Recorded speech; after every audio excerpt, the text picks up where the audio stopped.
Bismillahirrahmanirrahim. Assalamualaikum warahmatullahi wabarakatuh. Yang terhormat Bapak Dosen Mustajab MPD selaku pembimbing mata kuliah Bahasa Indonesia serta teman-teman yang saya banggakan. Pertama, puja syukur kita panjatkan kepada Allah Subhanahu wa taala atas karunia-Nya, dan tak lupa salawat serta salam kepada junjungan Nabi kita, baginda Nabi Agung Muhammad Sallallahu Alaihi Wasallam. Sebelumnya perkenalkan, saya Hasan Khairi sebagai moderator dari kelompok 9 yang akan membimbing jalannya presentasi di siang hari ini. Mari kita buka kuliah pada hari ini dengan membaca basmalah bersama-sama. Bismillahirrahmanirrahim. Sebelum memasuki materi, saya akan perkenalkan anggota kelompok 9. Yang pertama, saya sendiri Hasan Khairi. Yang kedua ada Saudari Rusita Nurhayati. Yang ketiga ada Saudari Titi Sulistiani. Menginjak materi yang pertama adalah membaca dan wacana analisa yang akan dibacakan oleh Saudari Rusita Nurhayati. Waktu dan tempat saya persilahkan. Baik, terima kasih kepada moderator untuk waktunya. Yang pertama, di sini saya akan menyampaikan materi mengenai pengertian wacana. Wacana atau diskurs merupakan tatanan paling tinggi dalam hierarki kebahasaan. Wacana dapat didefinisikan sebagai satuan bahasa di atas kalimat yang susunannya berkesinambungan dan membentuk satu kesatuan yang padu dan utuh. Yang dimaksud wacana adalah kumpulan paragraf yang memiliki sebuah konsep atau gagasan utuh yang diuraikan secara sistematis dan logis. Materi yang selanjutnya mengenai hal yang menjadi prasyaratan dalam wacana. Yang pertama ada topik. Sebuah wacana mengungkapkan satu bahasan atau gagasan. Gagasan tersebut akan diurai, membentuk serangkaian penjelasan tetapi tetap merujuk pada satu topik, sehingga topik yang diangkat atau yang dimaksud memberikan suatu tujuan. Yang kedua ada kohesi dan koherensi. Sebuah wacana biasanya ditata secara serasi dan ada kepaduan antara unsur yang satu dengan yang lain dalam wacana atau kohesi, sehingga tercipta pengertian yang baik atau koherensi. Yang ketiga ada proporsional. Proporsional yang dimaksud ialah keseimbangan dalam makna yang ingin dijabarkan dalam wacana atau makna yang terdapat dalam wacana ialah seimbang. Yang keempat ada tuturan. Tuturan yang dimaksud adalah pengungkapan suatu topik yang ada dalam wacana, baik tutur tulis atau tutur lisan.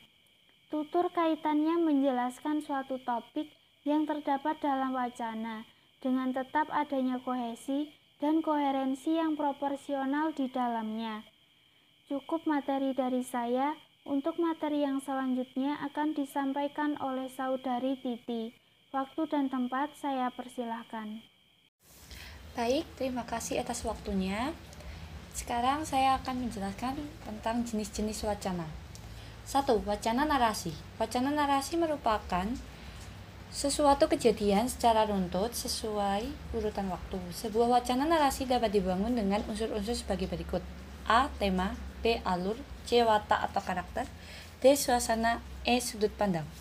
2. Wacana deskripsi. Wacana deskripsi merupakan wacana yang menggambarkan sesuatu objek sehingga pembaca seolah-olah dapat melihat dan merasakan hal yang diungkapkan dalam wacana tersebut. 3. Wacana eksposisi. Merupakan wacana yang bertujuan memaparkan, menjelaskan, menyampaikan informasi, mengajarkan, dan menerangkan sesuatu tanpa disertai ajakan atau desakan agar pembaca menerima atau mengikutinya. Wacana eksposisi mempunyai ciri-ciri sebagai berikut. A. Uraian bersifat objektif. B. Diperjelas dengan fatwa. C. Menggali melalui analisis dan sintetis. D. Paragraf diakhiri dengan penegasan. Keempat, wacana persuasi merupakan bentuk karangan yang bertujuan meyakinkan seseorang, baik pembaca maupun pendengar, agar melakukan sesuatu yang dikehendaki penulis. Yang kelima, terakhir, wacana argumentasi adalah wacana yang menjelaskan pendapat dengan berbagai keterangan dan alasan. Hal ini dimaksudkan untuk meyakinkan pembaca. Adapun ciri-ciri wacana argumentasi sebagai berikut. mengandung kebenaran untuk mengubah sikap dan keyakinan orang mengenai topik yang dibahas, mengandung data atau fakta-fakta yang dapat dipertanggungjawabkan, memperjelas dalam paragraf argumentasi harus disampaikan secara logis. Sekian penjelasan dari saya. Selanjutnya akan dibacakan oleh Saudara Hasan. Waktu dan tempat saya persilahkan. Terima kasih kepada Saudari Titi Sulistiani atas waktunya. Di sini akan saya lanjutkan pesan tersirat dalam wacana. Pesan tersirat adalah maksud atau makna pembicaraan atau tulisan yang tidak disampaikan secara gamblang, tetapi secara tersembunyi yang hanya dapat dimengerti dengan benar-benar memahami keseluruhan pembicaraan atau tulisan. Contohnya paragraf. Minum minuman instan sangat nikmat diminum, apalagi jika disajikan dalam keadaan dingin. Namun baru-baru ini ada hasil penelitian yang diterbitkan di internet mengenai daftar minuman instan yang belum terdaftar dan ternyata memiliki kandungan berbahaya. Pada contoh paragraf tersirat di atas, kita memang dapat memahami kata-katanya secara jelas, namun jika kita pahami lebih lanjut, ada makna tersirat dalam paragraf tersebut, yaitu bahwa kita sebagai konsumen sebaiknya harus lebih berhati-hati dalam mengkonsumsi minuman instan, apalagi merek-merek baru yang belum memiliki izin. Cara menganalisa suatu bacaan untuk menemukan pesan tersirat. Yang pertama, membaca ulang bacaan tersebut. 2. Memahami suatu bacaan. 3. Membaca secara ekstensif atau bersungguh-sungguh. Sekian pemaparan materi kelompok 9.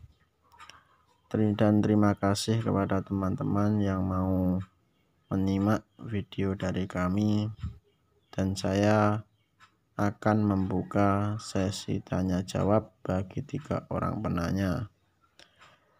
Apabila ada kurangnya mohon maaf. Sekian dari saya. Wassalamualaikum warahmatullahi wabarakatuh.